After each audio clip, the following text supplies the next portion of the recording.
వక్రతుండ మహాకాయ కోటి సూర్య సమప్రభ నిర్విఘ్నం కురుమే దేవ సర్వకార్యేషు సర్వదా. యా కుందేందు తుషారహార ధవళ యా శుభ్ర వస్త్రాన్విత వీణ యా వీణా వరదండ మండితకర యా శ్వేత పద్మాసనాం యా బ్రహ్మాచ్యుత శంకర ప్రభృతి దేవై సదా పూజిత సామాం పాతు సరస్వతి భగవతి నిశేష జాడ్యాపహ. జ్ఞానానందమయం దేవం నిర్మల స్ఫటికాకృతిం ఆధారం సర్వవిద్యానాం శ్రీ హయగ్రీవ గురుం ఉపాస్మహే. మా గురుదేవులైనటువంటి మహంత్ హిమాలయ గిరిజీ మహారాజ్ వారి పాదపద్మములను మనస్సులో స్మరించుకొని మహావతార్ ఫౌండేషన్ రంగస్వామి దంపతుల ద్వారా జరుగుతున్న ఈ కార్యక్రమం పావన కృష్ణానదీ తీరంలో కళ్యాణ్ రామిరెడ్డి గారి మానస సరోవరంలో జరుగుతుండడం, అనేక సార్లు ముందే కలిసి ఉన్నప్పటికీ ఈ శుభ సందర్భంలో మళ్ళీ మిమ్మల్ని అందరినీ ఇంకొకసారి కలిసేదానికి అవకాశం ఇచ్చిన మూల కారకుడైన శ్రీమాన్ పత్రిజీ గారికి శతకోటి వందనాలు తెలుపుకుంటూ,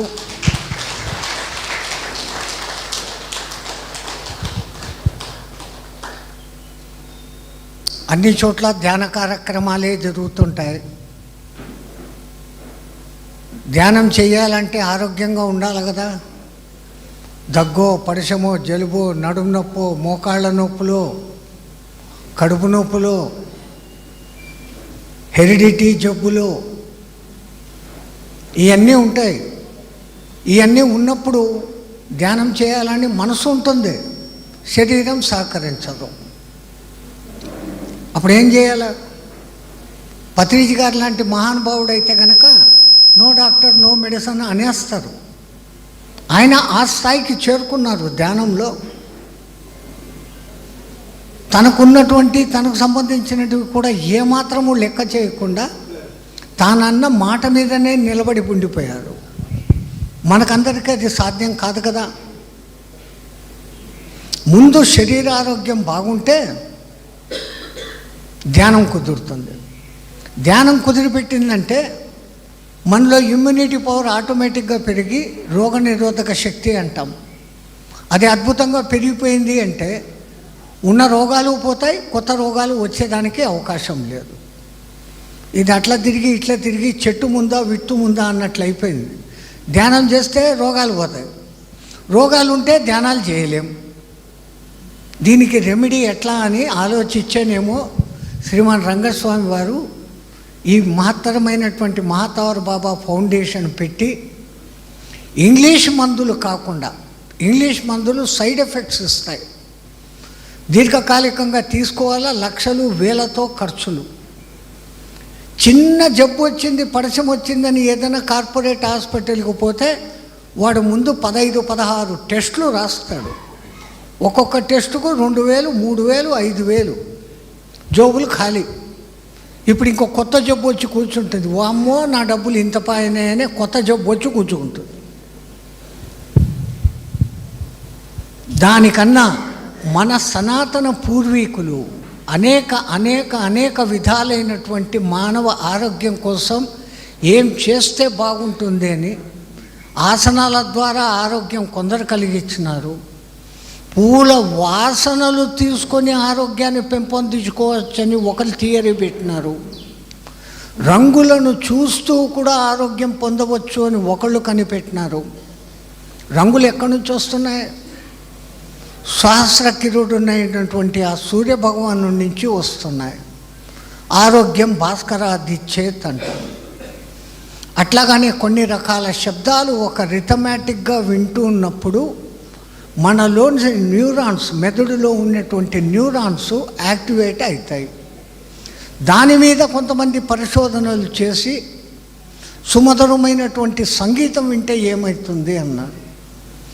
అగరబత్తుల వాసన, పూల వాసన, కస్తూరి, జవ్వాదు ఒక్కటేంటి, మనకున్న సుగంధ ద్రవ్యాలు ప్రతి ఒక్కటి మనల్ని ఉత్తేజపరుస్తూ ఉంటాయి. శ్రీమాన్ లక్ష్మణరావు గారికి వందనములు వందనములు, శతకోటి వందనములు. అక్కడెక్కడో కూర్చుంటే ఎట్లా?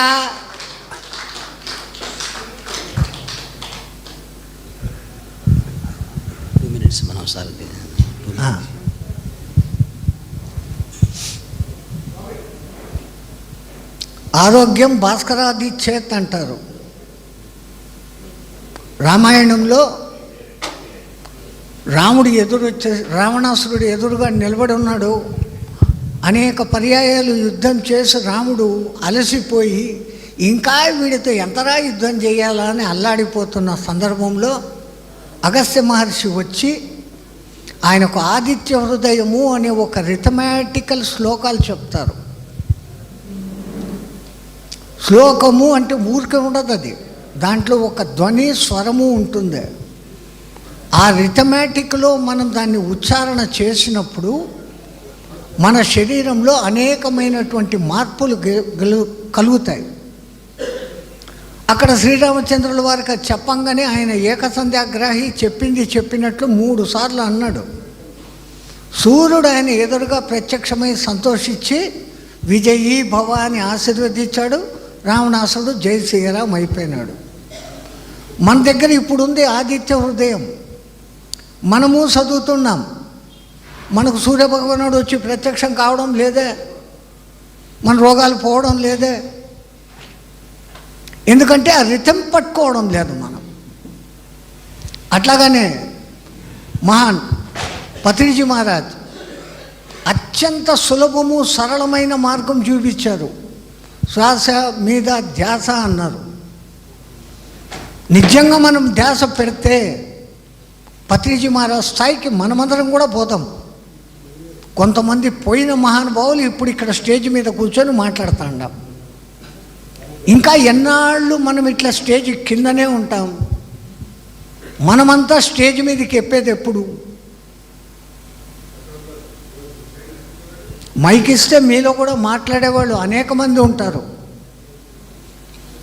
ఇంతసేపు సంగీత ధ్యానం విన్నాక స్వామిగారు అన్నారు, వచ్చి ఎవరైనా మీ అనుభవాలు చెప్పండి. 3 గంటలు ఒక దిక్కు సంగీతంలో ఓలలాడుతూ ఒక దిక్కు ధ్యానం చేశారు కదా, ఎవరికో ఒకళ్ళకు ఒక అనుభవం కలిగి ఉంటుంది, ఆ అనుభవం ఇక్కడ పంచుకున్నాం అన్నారు.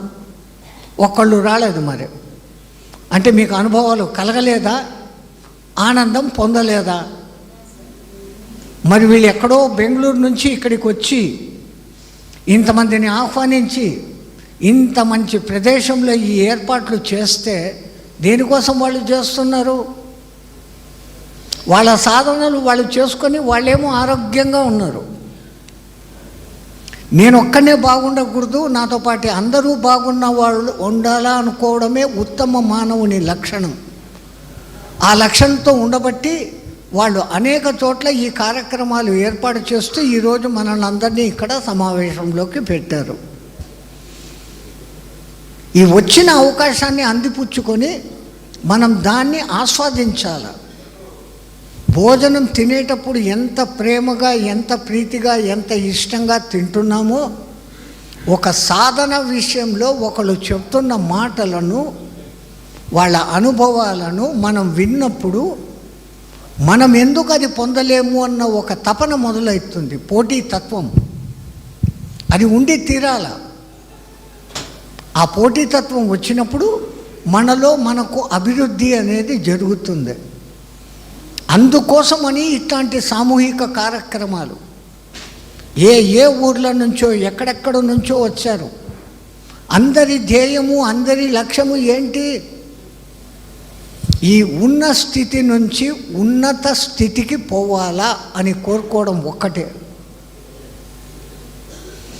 ఈ రోజందరూ అనేక మంది మహానుభావులు ఒక్కొక్కరుగా వస్తారు.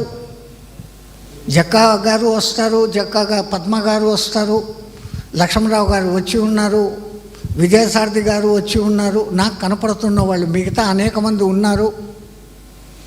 వాళ్ళందరూ కూడా వారి వారి అనుభవాలను, వారి వారి సాధనా పద్ధతులను మనతో చెప్పుకుంటారు, పంచుకుంటారు.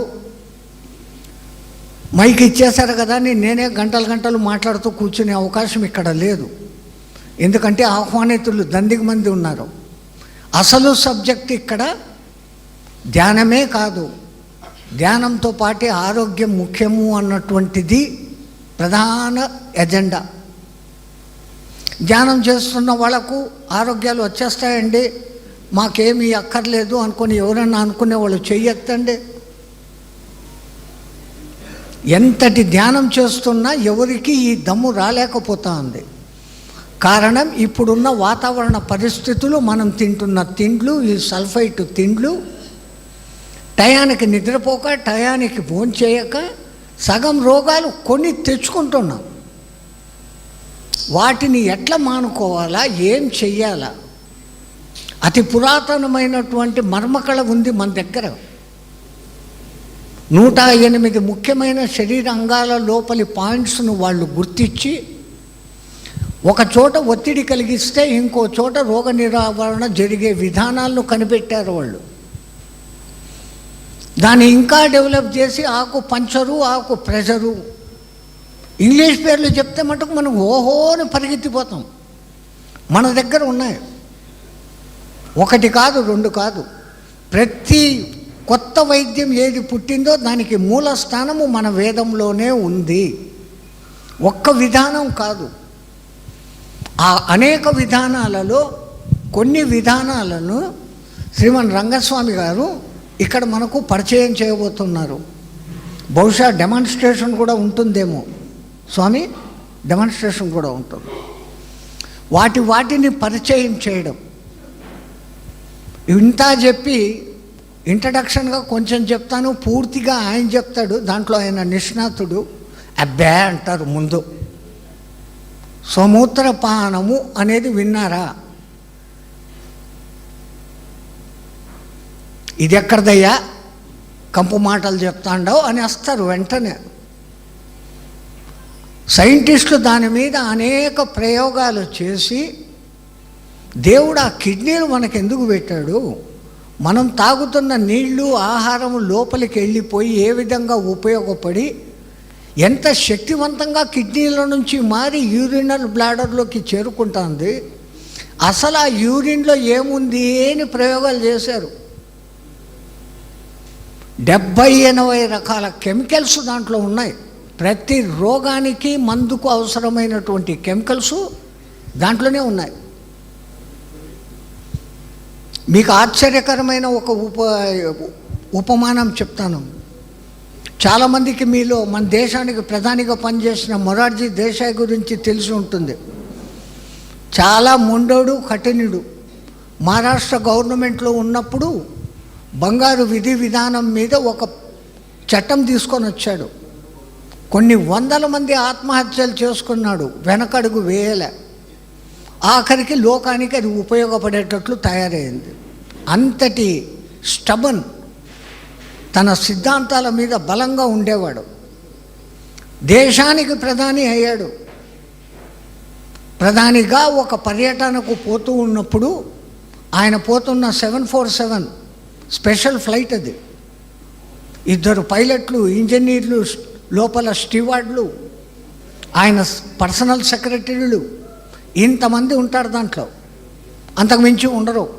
ఆ ప్లేన్ మొత్తం 300 మందికి ఉంటుంది. దాంట్లో ఈ ఎన్నుకొన్న మనుషులే ఉంటారు. విధివశాత్ ఆ ప్లేన్ ఒక అడవిలో కూలిపోయింది. అదృష్టం, ఆ ప్లేన్ పేలిపోలేదు, క్రాష్ ల్యాండింగ్ అయింది. రెక్కలు ఇరిగిపోయినాయి. పైలటు, కో పైలటు, ఇంజనీరు చచ్చిపోయినారు. లోపల ఉండే స్టాఫ్ అందరూ చచ్చారు. ఈ గట్టిపిండ మొక్క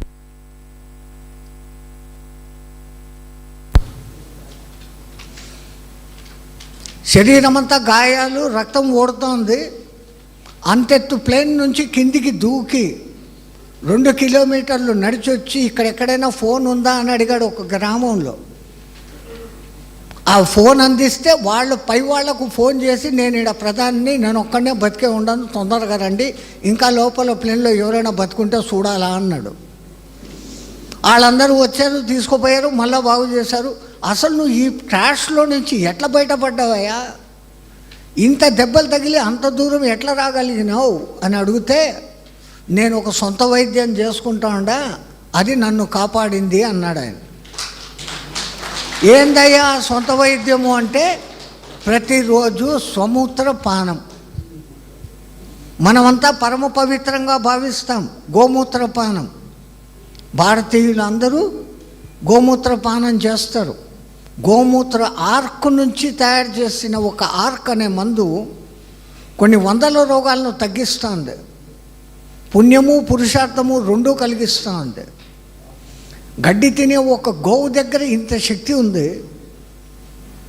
అనేక రకాలుగా సాధనలు చేసుకుంటూ ఈ ఒళ్ళును మాంసపిండం నుంచి మంత్రపిండంగా మార్చుకుంటున్న మానవుడు తనలో ఉత్పత్తి అవుతున్నటువంటి ఈ జలాన్ని ఎట్లా వాడుకుంటే ఏమవుతుంది? ఇక్కడ మన దేశస్తులు దాని గురించి పెద్దగా పట్టించుకోలేదు, కానీ విదేశస్తులు అనేక మంది దాని మీద పెద్ద పెద్ద పుస్తకాలు రాశారు, థీసిస్ రాశారు.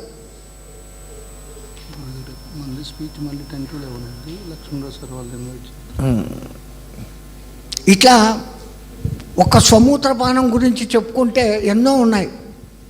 దాని గురించి సంపూర్ణ వివరాలు చెప్పగలిగిన మహానుభావుడు మన రంగస్వామి స్వామి. దానికోసమే ప్రత్యేకంగా ప్రయత్నం చేస్తున్నాడు. ఒక్క పైసా ఖర్చు లేదు. ఇంకా మిగతా వివరాలు అన్నీ ఎంతో చెప్పబడతాయి. మరొకసారి మళ్ళీ మిమ్మల్ని కలుసుకుంటాను. కొంతమంది ఆహ్వానితులు ఉన్నారు, వాళ్ళందరూ కూడా వస్తారు. వాళ్ళందరికీ సాధారణంగా ఆహ్వానం పలుకుతాం చప్పట్లతో.